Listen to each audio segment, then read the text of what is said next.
We're back here at the MENC Network stage with Jamey Aebersold. Jamey has just given a seminar on jazz improvisation and teaching jazz improvisation. He's brought out his sax. And Jamey, talk a little bit about the seminar. And we were talking a little bit before about breaking through to teachers to teach improvisation. I think one of the biggest problems is the fact that most of the teachers come from a university, a background that did not teach them how to teach or even how to play. So consequently, they're very hesitant to teach something that they're not real familiar with. But I was trying to show them today that improvising is the most natural way to make music, and that if you can break through that barrier of feeling like you can't do it or you don't have it, right, which is, that myth has been around a long time, you'd be surprised how quickly you can start to improvise, and then I think you can take that enthusiasm and those techniques and show your students. So do you break it down into steps? Is there a starting place for this? Well, today I suggested that we start with nursery rhymes. Okay. Just the melody, not necessarily improvising, but to see if you can play nursery rhymes starting on certain notes. And then from there we went into just taking a major scale. Okay. And having a student, like I did, just play on a major scale and play whatever you hear in your head.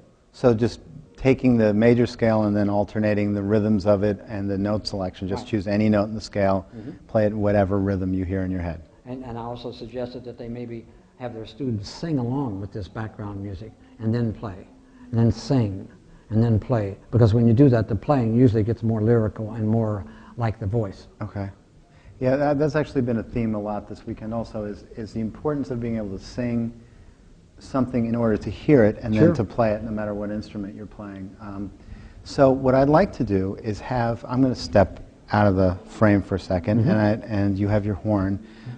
Can you give us sort of a brief demonstration on some of the stuff you're talking about, like say building on that nursery? Okay.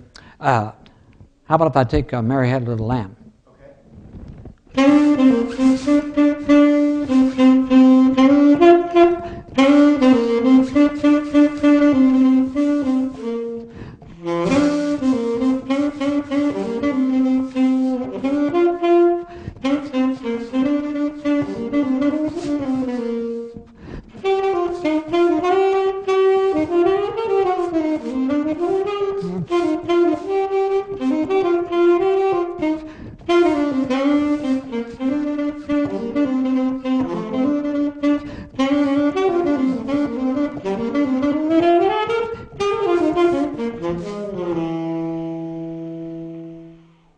So there's a jazz version of Mary Had a Little Lamb.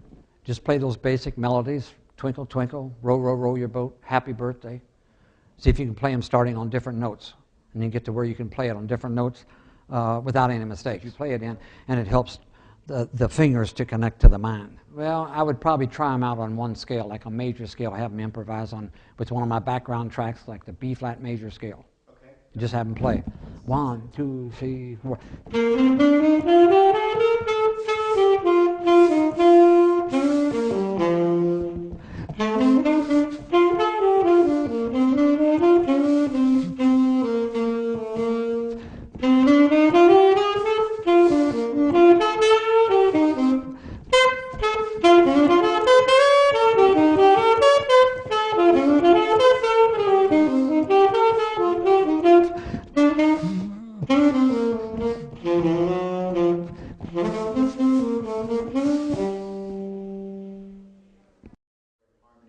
Well, if they feel comfortable improvising on several major scales, or even one major scale, then maybe make it minor.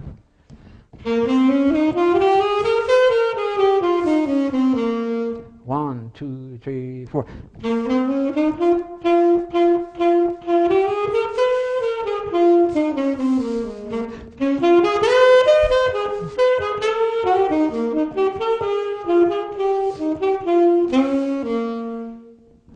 Simple things like that, starting and ending phrases on chord tones, the first note of the scale, the third note of the scale, and the fifth note of the scale, to keep the balance, and be thinking two-bar phrases.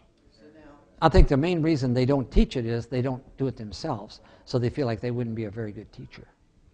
But that's not necessarily the case. If they have the tools and know how to do it, and they suggest that their students do it, we educators have always suggested that they, the teachers, learn with the students. I think for improvisation, if they've been playing their instrument 6 months or a year and been practicing, and they can play a scale or a chromatic scale for an octave and a half or something, or an octave, that's the time to do it.